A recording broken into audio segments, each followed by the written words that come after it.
We're here live on YouTube, ready to answer your fantasy basketball questions. Michael Bolton.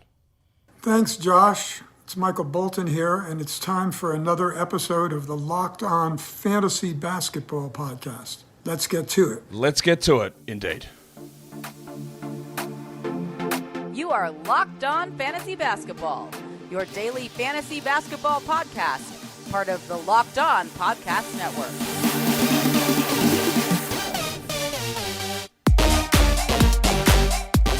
Hello and welcome to the Locked On Fantasy Basketball Podcast, brought to you by Basketball Monster. My name is Josh Lloyd, and chocolate hot cross buns are a disgrace.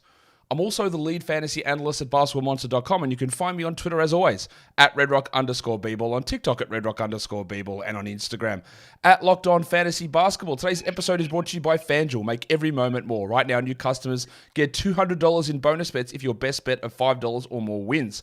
Visit FanDuel.com/LockedOn to get started. Thank you also for making Locked On Fantasy Basketball your first listen every day. We are free, and we are available on all platforms. We are here, as I said, to answer questions, and to do that, I'm joined by a guest. He's back. Kingy, welcome. Morning, mate. Yes, my kids would beg to differ on the chocolate hot cross buns, the amount they're going through at the moment, but I get where you're coming from. They're the worst, mate. If you have a hot cross bun, you got to have just the traditional one, got some fruit in it. None of this hot cross, even like there's apple cinnamon. What are we doing? No, It's just got to be the traditional one. Now, the big question here is, Kingy, when you're having a hot cross bun, how do you eat it? You just eat it in a cold, you're warming it up, just putting some butter on it. What's your go here? Warm it up, a little bit of butter. Yeah, That's very clearly the best way to go. Chocolate ones, get in the bin. All right, we're here to answer questions regarding fantasy. And Mirko asked a question which I feel like I have to address once a week, so I'll do it now. He says, on Basketball Monster, Luke Kennard is 78th rest of season, but in your show, you suggest to drop him. Who do I trust? Well, they're both me, so you trust. If you're going to do that, you trust me. 78 rest of season is must roster. Mirko, there's a couple of things there. I said that if you want to move on from Kennard, you move on because I don't know if he's going to play. Like, he's out every game here with this knee soreness. You can't trust that. Also, I beg everybody, for the love of God, please do not value rankings, including turnovers. If you turn turnovers off, Kennard will become the 130th best player. And again, if you want to buy that turnovers are the best way to rank people, you have to tell me with a straight face that you believe DeLon Wright was 50 spots better than Giannis Antetokounmpo as a fantasy player last season. If you firmly believe that, then have your opinion. Otherwise, you're wrong. So that's why that 78 rest of season is not a correct valuation of Luke Kennard's numbers. And I just don't know if he's going to play King. So what are you doing with all this Memphis nonsense, which I said yesterday? Like, I can't trust who's going to play. And then lo and behold, we wake up today and Santi Aldama's popped up on the injury report. How are you treating any of these guys, irrespective of the Luke Kennard stuff? Yeah, it's pretty hard. I picked up Kennard 2 weeks ago. He was good. He missed a couple of games. I dropped him. He's replaceable. As you said, 78th. I use rankings as a guide, but that's it. I like it. That would mean, okay, he's probably going to be a 12-team guy when he's playing. But as you said, we don't know when he's going to play. We don't know who Memphis is going to play. Tillman, I dropped him. I picked him back up. Aldama, if you've got him, drop him. None of these guys are players you need to be prioritising, I don't think. I agree. Let's go Grizzlies again. Which I'm sure is his real name, says, what are your thoughts on the Bane ankle situation? The Grizzlies said 6 weeks with no mention of MRI in the press release. True. They also said minimum 6 weeks. They said reevaluate in 6 weeks with a grade 3 ankle sprain. Then a beat reporter said he's trying to get back in half the time. Yeah, which I'm going to go out and tell you that that's not happening because half the time is like today. So he's not playing today. So that's 3 weeks. And then the pics of him practicing servicing. And that pic of him practicing servicing, people go, well, look, Desmond Bane's practicing. What I understand is that there was DeMichael Cole, who's host of Locked On Grizzlies. He said that Bane was there along with the other Grizzlies players who were injured. He was dressed, but he wasn't practicing. He was just observing. So it looks like, because we didn't see any video footage, we see him standing on the court, but he wasn't part of practice. He was just there and he was watching and he wasn't practicing. So I know there's all these weird messages, but then, King, we tried to tie that in. Like, why would they rush him back to play him all these games when every game they're just sitting out 7 guys with random injuries? Like, the trajectory of what they're doing seems relatively clear. So I don't know why they would push Bane back. There's like mixed messaging here, and I actually don't know how to like gauge it all. Yeah, I heard that as well when he said he's trying to get back in half the time. And I mean, what players say, what teams say, it never lines up. Players always want to get back earlier because they're doing what they love doing. And when they're not doing it, they're bored and they're annoyed. No, that's not true, King. Players, all they love doing is going to games and dressing up, and they prefer not to play, and they just sit for no reason, and all the teams should just fine them for every game they don't play. They hate playing. They actually don't want to play. All they want to do is sit around and not be out there. So I'm glad the NBA has fixed that problem, which definitely was a problem and a huge issue that 100% existed. Yeah. Anyway, I don't know. Like, I'm not expecting back till after the All-Star break at least, which is, I don't know, what is it, 3 weeks till the All-Star break? 3 weeks, yeah. 3 weeks, yeah. So I don't think he'll be back. And as you said, it's pretty clear with the injury reporting and the guys that are sitting out that they're not interested in winning, really. So why would they rush him back? The thing that's crazy is they are winning. They're like 8-7 in January. They're better. They're like moving guys in and out of lineups. But they're clearly, like, we're just going to be sort of mixing and matching all the way through. And that's where you run into that situation. Bane might come back and he might play 2 games a week. That'd be my expectation if he does come back. And then you'll get the situation where he comes back and he plays. It was like the Halliburton last season when he came back from that injury and played 3 games and then was done for the year. We hold out that hope and we wait. So I worry a bit about that. Metalhead says, in 9 category leagues, what stat levels are considered elite in each category? It's a good question. I always hear his blocks are elite, or his steals are elite, or his assists are elite. Thanks. All right, King, let's have a stab at that, because I don't have a specific number that I usually go off when I say that, but I'm just trying to formulate it in my head. So how would you view that? Let's start with points. What do you think is elite in points? Yeah, look, it's a tough question. We actually had this question on one of my shows this week, this exact question. So it's probably, maybe we didn't answer it well enough. But look, it's a tough one. In points, if I think of elite, I probably think, I don't know, over 24. But to me, it's a subjective question because everyone's going to have a different opinion on what's elite. Like for blocks, is it over 2? Is it over 1.5? For rebounds, is it over 10? Is it over 8? Is it over 12? I don't know. It's a tough question, I think, to give a definitive answer because I don't think there's a formula or anything that you could apply to this. Let me tell you what I think. First of all, just the news just dropped. Julius Randle reevaluated 2 to 3 weeks. So that's sort of reevaluated 2 to 3 weeks. So let's say a 3 to 4 week return to play. I'm guessing sounds about right. So it's avoided serious injury, but we're out for that period of time. So that's good to know. I think if you look at this in terms of elite, I don't want to harp on this question too much, but I think if you're getting double-digit rebounds, you're elite there. I think if you're getting, let's say you're getting like 8 assists, it's pretty elite. I think if you're getting 1.7 steals, 1.6 steals, that's pretty elite. I think points, you're getting like 20, 25, I think is a pretty good number there. Blocks, I think if you're going at like 1.5, 1.6 is probably in that zone. Maybe even higher, maybe even 1 point, like maybe it's 2 blocks. But with the amount of blocks that are in the NBA this season, probably 2 blocks is where we're looking at there. If you're shooting 60 from the field and if you're going like 86 from the line, to me, they're like the elite type numbers. And if you are on Basketball Monster, you just check what the Z score puts out. And if you've got like a 2 in that category, I'd say that's a pretty good indicator of what you might consider as an elite number for that category. All right, Sam Floor. I know, Sam, you asked a question earlier about if I'm doing a playoff preview show. I probably won't do a specific playoff preview show, because everyone's playoffs are so different and you have to cater to like 7 different things. And again, some people can get really caught up in the minutiae of that, whereas it's more about, like, you can plan for it, but if we plan for 4 weeks in advance, half your team might be different by then. So it's better to be I'll change the process of my daily look-ahead shows when we get to the playoffs to be more individually day-focused and really targeting each category each day. But his next question is, how many streaming spots would you use in the fantasy playoffs, Kingy? Well, I mean, it depends on your roster size, depends on your league settings, depends on a lot of things. I'd probably like to have a couple, at least 2, maybe 3. But again, it really depends on your settings. Sam, if you've only got 3 waiver ads for the week, you can't have more than 1 streaming spot. It's impossible to do because you can't use them. So it really depends. Like if you've got a standard 4 ad limit for the week, then I think having one obviously you need. You might be able to get away with 2, but there'll be some weeks where you can't actually maximize two streaming slots with 4 ads. It doesn't work. So that's just going to be dependent on the individual week and the individual setting. I think your number one thing, again, it's not just about nailing down these individual, we must have this amount of streaming spots. You must have streaming. And the next thing you must do is be able to adjust when it's happening, like what is happening this actual week, and be understanding that, like, well, if I've got an opportunity here where I can get rid of my 2 worst players, that I do it because I can take advantage of it. But if the schedule for the week doesn't make sense for that, or the players available don't make sense for that, or my league settings don't make sense for that, then I don't force it, because that puts you into... If you say, well, yeah, Josh said that we need 2 streaming slots for the week, and you've got 3 ads for the week, and you just drop 2 guys, well, you've just killed yourself, because you can't actually make that up, and you can't get that value back into those positions through waiver ads. So it's more about, I think, adjusting really like smartly a day or 2 in advance, without looking at it 4 weeks in advance and trying to set specific numbers. It does change quite a bit.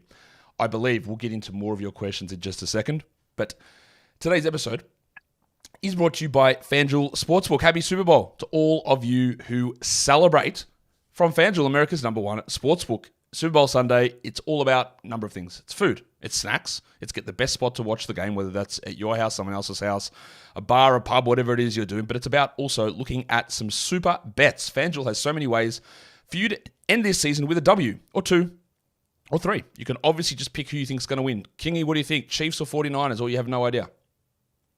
I have no idea, but I'm going to say 49ers because they were my team when I was a little fella. Oh, so you're a massive bandwagon legend back in the day, back in the late 80s. Montana Steve Young over here. All right, I'm going to go with the Chiefs, but I don't have to do that. I can look at spreads, I can look at totals, I can look at MVP, I can do player props, I can do anytime touchdown scorers. It's all available over at FanDuel for Super Bowl 58. New customers join today, you get $200 in bonus bets if your first bet of $5 or more wins. Go to FanDuel.com/lockedon to sign up. That is FanDuel.com/lockedon. Make every moment more with FanDuel, an official sportsbook partner of the NFL, and don't forget to gamble responsibly.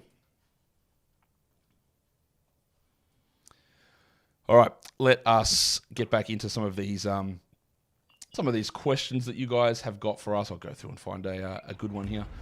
Hopefully, it's a good one. I'm not going to usually do many specific sort of questions like this is what my team is and this is a trade for my team. It's just hard to bring a huge amount of value to that, I think, through when we're talking to a bunch of people. All right, let's talk about Alex Wong says, is Vanderbilt a hold rest of season? I think how I want to approach this question from Alex Kingy is that, like, I can give a specific on Vando, which is fine, and I think, like, sure. But I also think that looking at rest of season for now, 42% of the season left, as I just looked at that this morning. So, yeah, depending on when your playoffs end, that might be a smaller number. But trying to look at rest of season, I don't think it's a great idea at this point. I think it's more about like, all right, is he the guy that I want for now? Can he maybe squeeze 2 weeks of value out and 3 weeks? And okay, that makes sense. And then I'll move on and do something else later. So I think having a rest of season view is really important, weeks 1 through 8, whatever it is, 1 through 9, whatever your cutoff is, right? I think that's really important through December, maybe even pushing up to Christmas. And then we start to move into, all right, let's start to consolidate. Let's start to look at rest of season, but rest of the next 3 weeks, the next 2 weeks. Then you get into the playoffs and it becomes the next week, the next 3 days, the next 2 days. Is that how you view that? Or have you got anything specific on Vanderbilt, but just a general discussion on the idea of rest of season value at this point?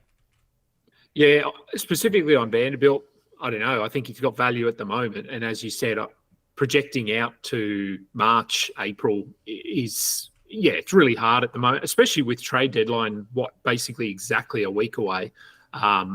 We don't know what these teams are going to look like. We don't know what roles are going to look like. So I think as of now, you pick him up. He's been playing pretty well. They seem to be utilizing him a lot more than they were.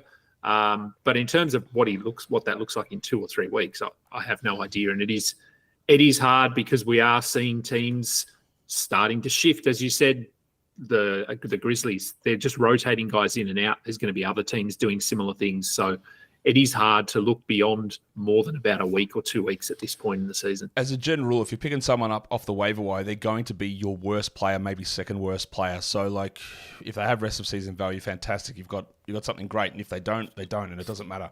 We just go on and grab somebody else in that spot. So I think narrowing your focus is more important. But that also brings to another important point here, Kingy, which Alex didn't make, but he sort of brought me to think about it. Don't make any ads next week. Hold them off. Don't make an ad on Monday or Tuesday or Wednesday. No. Wait, unless trades go down, but don't do anything. Again, this is all very relative. I try not to give out too many blanket statements. If we get to Monday and I'm trying to think of an example of a player. Let's say, knock on wood, Jamal Murray goes down, torn ACL. I hope he doesn't, right? On Monday next week. Well, I probably would burn an ad and I would add Reggie Jackson. I would do that, right? That is a fairly solid value play that I can add for the rest of the season. But if we have a one-game absence of Paul George, am I going to waste an ad on streaming in Amir Coffey? Like, absolutely not. I've got no business in doing any of that stuff. So just keep all of your ads, and this will happen every time. And I'll say this, and I'll put this out, and then someone will go, nah, man, just keep the streaming in, keep the wins going. Nothing will happen at the trade deadline. Then we get to Thursday, they go, man, I wish I listened. I have nothing left, and I can't make the moves. So just don't make any ads. Sacrifice 3 days of the week to begin with. Remember, the trade deadline happens before Thursday's games. So you'll lose out 3 days, and I'm sure a couple of those days will be higher volume days anyway. Monday's not, Tuesday not. I think Wednesday is. So you miss out on 2 streaming days. It's fine. Don't use any ads next week until we get there. Steve asked an interesting question, which I've literally never heard anyone ask. He says, what is your opinion on not streaming once you've clinched first seed in the playoffs? Is there any moral thing of not trying your best because you're already set? All right. Have first crack at that, Kingy. Yeah, I'm just reading. What is your opinion? Not streaming once you've clinched first. I just keep streaming. Is there any moral thing of not trying your best because you're already set? I don't think so. If I was sitting atop the standings, I don't know if you'd be streaming as much, but I'd still be adding, like looking for players with value and like I picked up Kevin Huerter, 2 weeks ago, a week and a half ago as a streamer just because I needed some threes, and he's been really good, so I've just held him. If you still think there's some value on the waiver wire, I wouldn't be not picking it up and going, no, look, I'm sitting atop the standings here. I'm going to let other people fight this out. I'd still be looking for value because you never know. You might grab someone who does have value for a month. Exactly. I think that you've nailed it, Kingy, with that one because you don't need to be aggressively streaming to get max games in each week if you cannot move from the first slot. You don't need to do that. There's literally no benefit for you wasting your time to do that. So it's not about being moral and saving those guys for others in your league to try and stream. It's not about that. It's just a literal waste of your time. But adding people in there, because you've got the ability now to just just chuck things around, mix it around, throw darts at the wall, and go, well, maybe this guy actually might have value in 3 weeks, and now he doesn't. Maybe this guy does. You can just do that. So you stream, but you stream for trying to take longer-term dart throws, longer-term stash guys. So don't worry about that moral aspect. It's just a waste of your time to stream for maximum games each week. Just take a crack at a guy. Like you've got the ability to go, someone dropped an injured player. I'll grab him and let's see how it goes. Let's see where that leads us to. So I think that's pretty straightforward. All right. Some people ask questions like Joseph, and Joseph, no shade to you a little bit, but you're telling me you're in a 16-team league and you're debating whether to drop these players. This must not be a standard 16-team league. Like I'm going to guess you've got smaller rosters than usual because Trey Murphy would never be in the discussion to be dropped in a 16-team league that rosters the standard, 200 players in a 16-team league. You would never be discussing dropping Trey Murphy. As it stands, Trey Murphy is very clearly ahead of DeAndre Hunter and Keontae George in terms of value. But also, just be really cautious when you just chuck out, I'm in a 16-teamer because I don't think you are. You feel like you're in a 12-team league, sized league with 16 participants, 16 players, 10-man rosters is my guess. But Trey is very clearly ahead of those guys. But I can also just switch this into a question, Kingy, about Keontae George, who was a guy that I was very interested in early on. It started to work out. He got hurt, but I'm off. Like I don't see it happening. I don't see it happening for him this season. It needs a couple of trades to happen. They've definitely changed what they're doing with their team, and that opportunity is not there. So it's always about adjusting. He was that guy to stash and see what happened. He put it together, got hurt, and now we're off. How do you view that with the stash of Keontae George or a Scoot Henderson or someone like that? Yeah, it's pretty tough. I'd stash Scoot Henderson over Keontae George at the moment. As you said, George got a bit of an opportunity there. It looked like he was trending up to where we thought he might get to, and then that injury derailed him. And now, basically, even though Taylor Horton-Tucker is out of the rotation, Keontae George and Chris Dunn are basically just playing like 20 minutes each. Dunn's playing 18, George plays 23. So they're cutting into each other's value. We need one of them to get injured so that the other one can play 30 minutes. But we can't rely on an injury in a situation like this. And as you said, Utah are looking better now. They struggled to start the season, so they're just going to keep going. I mean, they've struggled the last couple of games, but they're going to keep going with what they're doing, I think. So pretty hard to stash someone like a Keontae George at the moment. It absolutely is pretty hard to stash someone like that because, again, we just don't have that confidence in that happening. Just a quick, Ro Claren says he's Donte DiVincenzo is still top 100 with Randle back rest of season. Don't worry about rest of season. Just don't worry about it. Just do what's happening now. Like, is Donte top 100 now? Yeah, very easily. And then when Randle comes back, if he goes back and plays 23 minutes, you drop him. But I believe he's been top 90 over the last 6 weeks anyway, ever since the trade happened. So he can be top 100, but it honestly doesn't matter. You're not playing for, like, what's this guy going to do in April? Like, if he's going to be one of your best 5 players now, then that's options and player options they have out there. You look at the numbers and you just choose more or less. Simple as that. And you put between 2 to 6 of those into a lineup and you can win up to 25 times your money back. It is safe. It is fast. It is easy. And it is fun. I don't know what more you can want. You can also go into the community plays under the promo tab, and you can check out some of the Prize Picks favorite players like Meek Mill. And as someone told me in this stream that I was pronouncing his name wrong, comedian Andrew Schulz. No T in Schulz. Andrew Schulz. I know that's a extended pronunciation, but yeah, you can find their picks there too.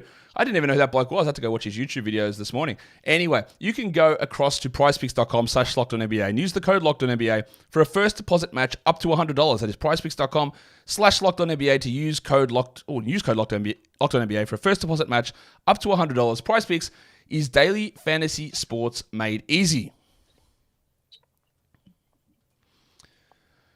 All right, Kingy, let's round this out now and get something happening. What's another good question? All right, James, can you discuss what a player plus minus means, especially how a bad minus will have been contributed to by other players as well? James, using single game plus minus is not a great way of checking out, like of evaluating the overall value of a player in general. It can be indicative when you see things like a team everyone is like +1, +2, and there is one guy that's -18. You go, oh, okay, so this guy was dreadful, right? Everyone else was able to, in any other combination, be good, and whenever this other bloke stepped on the court, terrible. Converse is true as well. If you get one guy who's putting up huge numbers, a big +18, everyone else is -5, you go, well, this guy actually was able to stem the flow of stuff. Like a great example yesterday, good look at Asar Thompson's numbers for Detroit, where he's like a +19 in 18 minutes in a game they choked away and lost. All right. But single game plus minus is not usually a good thing because you're right, other players contribute to it. But when you look at the data of on-off and on-off net ratings, and not just raw plus minus, but on-off net ratings are really important as well. But you look at them over the course of a season, over the course of multiple seasons, it gives you an idea. Because while we can say that in single game stuff, yeah, there was this factor and this guy played, when you're doing it over the course of an 82-game season, over the course of 3 years, and this player is consistently negative, well, I'm going to guess it's not like, well, you know what, just always my teammates. Sorry, what can I do? Just, I can't help it. Bad teammates for 500 consecutive games. Really can't help it. That's more of an indicator to me. And that's always why I've been like, it's really hard to build successful, really high-level teams around DeMar DeRozan. Because go look at his career on-off numbers. Like for like a 14-year career, there's been 2 seasons where the team has been better with him on the court versus when he's on the bench. And to me, that says something. You can tell me all you want about all the mid-range shots he hits, but if your team is consistently better when you're sitting on the bench for years and years and years and thousands of minutes, it tells a little bit of a story. So that is more important to me versus the individual single game stuff. But also the single game stuff has a little bit where you go, well, why did so-and-so play 25 minutes? Oh my God, he was a -30 in 20 minutes and the rest of the team was all positive. He must have been having a stinker. That is how I would use that. Do you use it at all, Kingy, in sort of and analyze why a player did this or why his minutes are up or down or anything like that? Not really. I mean, I look at it. It's interesting. But I think something else to just keep in mind is if you're looking at plus minus and you see a guy who's like a +15 in a game they lost by 10 points and you go, well, why isn't this guy playing more? if you jump into, and this, I don't know if this is new or whether I've happened to accidentally turn it on in Basketball Monster, but there's now the game minutes. It's new column. It's new. Okay, that's why I haven't seen it. And look at that, because this guy might be plus 15, but he played 10 minutes in garbage time when the game was a blowout, and they outscored the other team by 10 points. So you do have to put it in context as well. Have a look at when they were on the court and a few other things. But as you said, a bigger sample size is helpful. I am going to show people what you mean by that, because it's only a feature available to members, and I will bring that up and show people. Oh, no, that's fine. I tweeted about it yesterday, but I'm going to bring it up on the screen and show people what we're talking about. If this screen ever pops up. All right. So I'm going to take this question down and flip it over. So this is Ayo Dosunmu's player page, and on the right-hand side, you can see those colors, right? So the green is when he was on court in the first quarter, the blue is when he was on court in the second, the purple is when he was on court in the third, and the red was when he was on court in the fourth quarter. And you can see that for the game log there for Dosunmu down. You can see, like, obviously minutes have been way up there, and you can see the difference when he starts or comes off the bench and what portions of the games that he plays. And then on the left-hand side of that screen, you can see those red tags of games that are blowout. So if you see someone that's closing the game with a lot of red in the fourth quarter in a blowout, it means they're part of the blowout type lineups, and they're getting more minutes in the portions of the games that aren't as important. So yeah, that is something that we have, and it's only got introduced like a day or so ago. No. That's that. All right, Rossonero. This is a bold statement. I think you're wrong, but it's a bold statement. John Isaac, or unless you mean Isaac Okoro, will be a top 70 player in the playoffs. Kingy, ignoring that hyperbolic statement, where are you at with John Isaac? What are you doing with him? He had 4 blocks in 18 minutes yesterday. Yeah. Oh, look, I mean, he's been all right. I just don't see him ever playing enough minutes to be a consistent player. I think he's fine to stream in if you want. I'd need to see 3 weeks of him playing 25 plus minutes to consider adding him. But if you just need some defensive stuff, then feel free to stream him in, and maybe if that's all you need, you can add him. But and again, I mean, this would go back to, I guess, not looking at ranks specifically, because he could be top 70 if he averages 2.3 blocks and 1.2 steals for 2 weeks. But if he's only also giving you 6 points, 5 rebounds, and nothing else, he's not really a top 70 player. So this is where rankings can be skewed. Yeah, tell you why you have to understand how to interpret it without just going strictly off the number, because it will screw you up. It's a guarantee that it will screw you up if you don't understand what they mean, how they get there. All right. Adam Enriquez, he says, in a points league, is Gigi Jackson a long-term hold? Adam, I don't really think this question is necessarily even specific to points leagues, because the GG stuff is, I think he's going to be better in points leagues, but it's that thing that we talked about to open the show. Like, how do we trust what the Grizzlies are going to do? I think GG will play most games, but will he get big shots or big minutes each game? I think we'll get that. Let's throw out March 15th. I reckon we'll start to get some really strong 10 starts or whatever to end the season from GG. But whether you're able to hold him now is going to be dependent on your individual roster. Can you do that? Where are you in the playoffs? Are you fighting for a spot? Because you can't do that now. Like, there's just not enough consistency in what he brings each night. Although, tonight he might go off.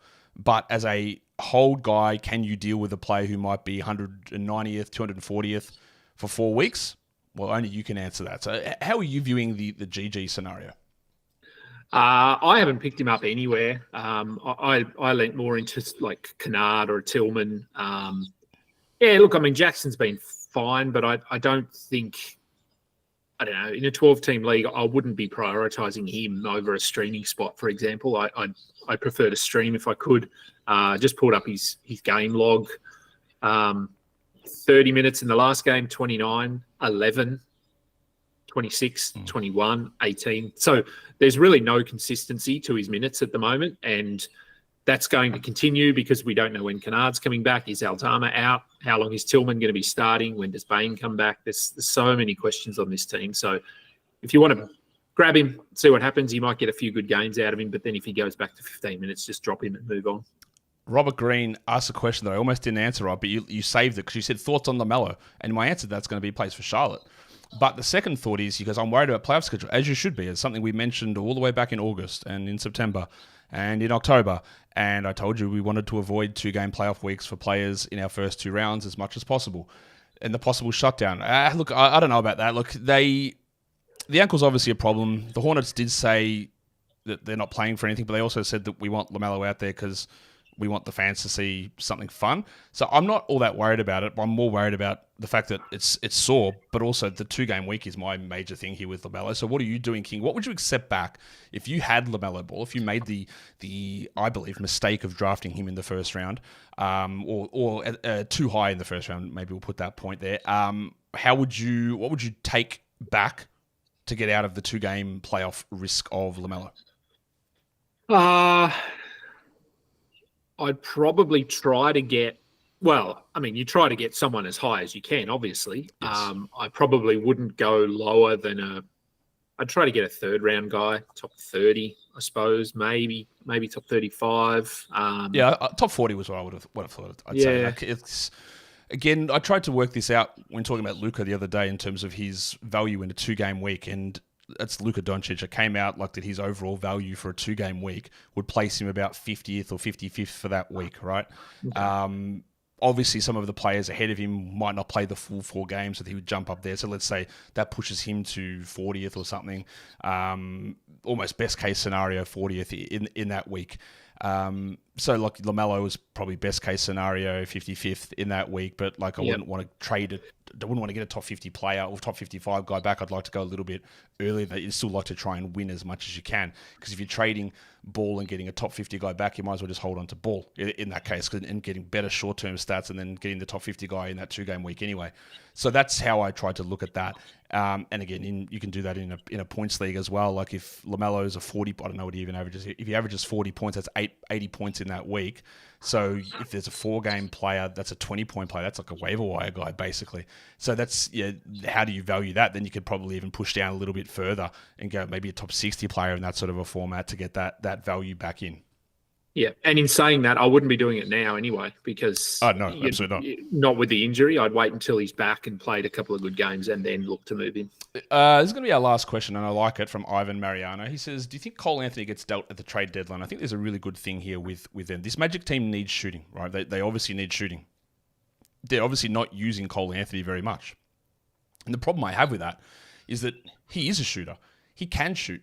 So if they're looking to get shooting back into their backcourt, they could just play him. So I don't really know what they're doing with him. I think that he is going to be traded in the offseason, would be my guess.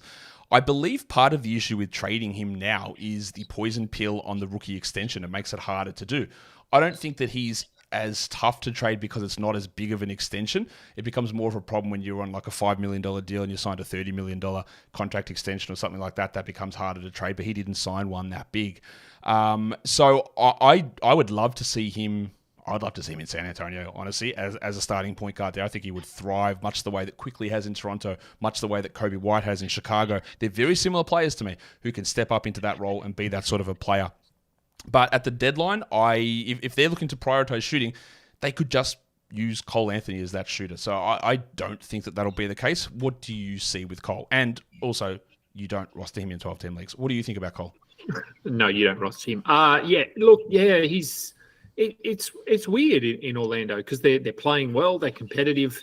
They were using him probably correctly a month ago, and they've just sort of gone away from him with Fultz back, and obviously his role was going to reduce with a healthy team. But yeah, the fact that they're really not utilizing him at all is intriguing, because I still think he should be playing 22, 24 minutes off the bench, as you said, to provide some floor spacing. And if they're looking for shooting, they've got it there already. Maybe they do try to move him to get a 3-point shooter like a Luke Kennard or someone who is viewed as an elite 3-point shooter. But yeah, I don't know. He's not someone that I think will get traded at the deadline, but you also never know. The only way I could see it really happening is if they were the guy they should be the sort of guy they should be going after is like an Anthony Simons, like a player like that. And then it's Cole Anthony, somebody else, and multiple first-round picks or whatever. That's how I could possibly see it happening. But I don't really think, unless it's a huge upgrade, I don't think they're going to do that. And Scott finishes up by saying, love the show. Thanks, Scott. Appreciate you being here and loving the show. And Kingy, where can people go and love your show? They can love my show at fbibasketball.com is the website, our YouTube channel. We're doing a lot of things on Twitter at the moment, which has been fun. We did a good show last night with Matty G and Skiddy from Insight. Had a couple of beers and talked some fantasy and had some international viewers. It was really cool. So we've got tons of stuff going on. Check us out over on YouTube and on Twitter at AdamKing91 and at FBI Basketball. How many porn bots did you have jump into the Twitter? How many saying that they've got a lovely gift for you? Any of those jump in there? It's a great website, Twitter. Lovely stuff over there. Yeah, no, none that I saw. But I was following along in YouTube, not on Twitter. So. Guys, go and check out Kingy's stuff. Follow him over on the absolute hellscape that is Twitter as well. And thank him for coming on the show. Kingy, thank you for being here. And I'll let you go and we'll wrap the show up. Thanks, mate. Good fun as always. Guys, don't forget that while you are here, I didn't even ask you at the start of the show, why don't you go and double bang? You've watched this already. You can go back and watch it later. You can actually triple bang this one. You can watch the live. You can watch the replay. And you can go download the audio. You thumb it up. You comment. You bell. And next week, Thursday, February 8, 1 p.m. Eastern, live trade deadline show. We'll go as long as we need to go on that show. And we'll have fun. And, we'll do what we need to do across the trade deadline. Guys, we are done here. Thank you so much for listening, everyone. See ya.